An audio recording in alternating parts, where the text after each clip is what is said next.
Bismillahirrahmanirrahim. Assalamualaikum warahmatullahi wabarakatuh. Perkenalkan, nama saya Muhammad Fakih Al-Badri dengan NIM 01019022. Di sini saya akan presentasikan tugas akhir saya, yaitu PPC dengan judul perencanaan agregat dengan metode transportasi pada PTX Pasuruan. Di sini ada latar belakang. Di era global dengan persaingan yang ketat, perusahaan harus memiliki strategi untuk memenangkan persaingan. Salah satunya dengan menentukan perencanaan yang tepat agar produksi dapat memenuhi permintaan sekaligus menghindari terjadinya penumpukan di gudang. Demikian juga permasalahan yang dialami oleh PTX di mana sering terjadi kelebihan persediaan sehingga biaya persediaan menjadi tinggi. Selain itu, jenis produk yang cukup banyak sehingga perlu diringkas menjadi satu satuan agregat untuk mempermudah perencanaan. Perencanaan agregat menggunakan peramalan permintaan berdasarkan pola data masa lalu, biaya jam kerja, persediaan, beserta kapasitas produksinya, dan juga merumuskan permasalahan yang ada pada waktu survei awal. Pada PTX Pasuruan, identifikasi masalah lebih ditekankan dalam perencanaan agregat untuk menjadwal induk produksi. Di sini ada tujuan. Untuk tujuan di sini bertujuan untuk menghasilkan perencanaan agregat bagi manajemen menengah dengan metode transportasi guna mencapai biaya minimum. Metode di sini, penelitian ini menggunakan metode transportasi guna mencapai biaya minimum. Metode transportasi melakukan perhitungan dengan variabel yang relatif kecil.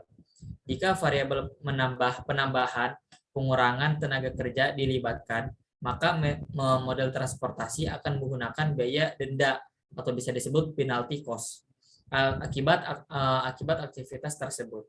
Input metode ini terdiri dari kapasitas produksi, permintaan pelanggan, biaya persediaan, dan biaya produksi, jam kerja normal, lembur, dan subkontrak. Dalam hal ini, jumlah kebutuhan pelanggan adalah sama dengan kapasitas produksi.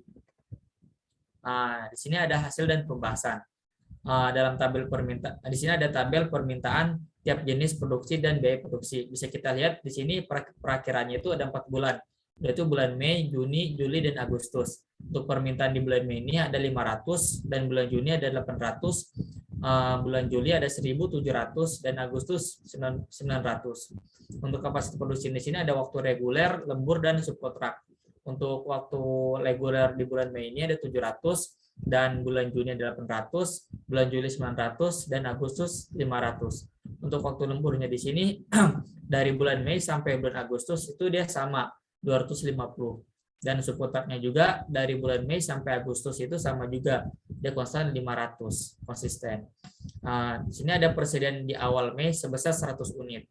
Untuk biaya produksi reguler di sini ada Rp100 per unitnya.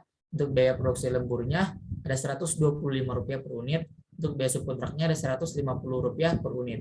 Untuk biaya penyimpanan di sini ada Rp20 per unit dan per bulan. Ya, bisa kita ingat tidak menggunakan kebijakan back order. Di sini ada tabel resolusi awal, atau bisa digunakan NWCR. Bisa kita masukkan di sini kapasitasnya. Untuk persediaan awal kan 100, kita masukkan 100, dan produksi reguler, lembur, subkontrak untuk di setiap bulannya kita masukkan 700, 250, 500, 800, dan seterusnya, sehingga mendapatkan total kapasitas itu 6.000. Dan untuk total permintaannya di sini kita masukkan juga 500, 800, 1.700, 900 dan mendapatkan 3.900. Nah, di sini ada tabel perencanaan kapasitas produksi berdasarkan jam kerja. Bisa kita masukkan untuk nilai awal ini persediaan awal 100 dan bisa kita kurangkan dengan total permintaan itu 500 sehingga mendapatkan hasil 400. Dan untuk produksi reguler ini kita memasukkan 700 karena di sini nilainya total permintaannya 400, maka kita bisa memasukkannya hanya 400 dan sisa 300 ini kita masukkan di periode selanjutnya, itu di bulan kedua, yaitu 300. Nah, sini total permintaan di bulan kedua ini ada 800 sehingga kita masukkan 800 dikurang 300 sehingga mendapatkan 500. Kemudian untuk produk lemburnya di sini 250 kita masukkan sehingga mendapatkan 250 juga. Dan subkontraknya di sini ada 500 karena di sini total permintaannya ada 250. Jadi kita cuma bisa masukkan hanya 250 saja. Sisanya 250 yang tadi itu kita masukkan di bulan berikutnya. Nah, untuk subkontrak untuk total permintaan di bulan yang ketiga tadi itu mendapatkan 1.700. Nah, kita bisa masukkan 250 yang tadi, yang lebih dari 500 tadi, kita kurangkan mendapatkan 1.450. Kemudian untuk produksi reguler di bulan kedua ini, di bulan Juni itu 800. Itu bisa kita kurangkan 1.400, 1.450 dikurang 800 sehingga mendapatkan 650. Dan kemudian untuk produksi lemburnya ini mendapatkan 250 kita bisa kurang jadi 400. Maaf. Oh iya, 400. Nah, kemudian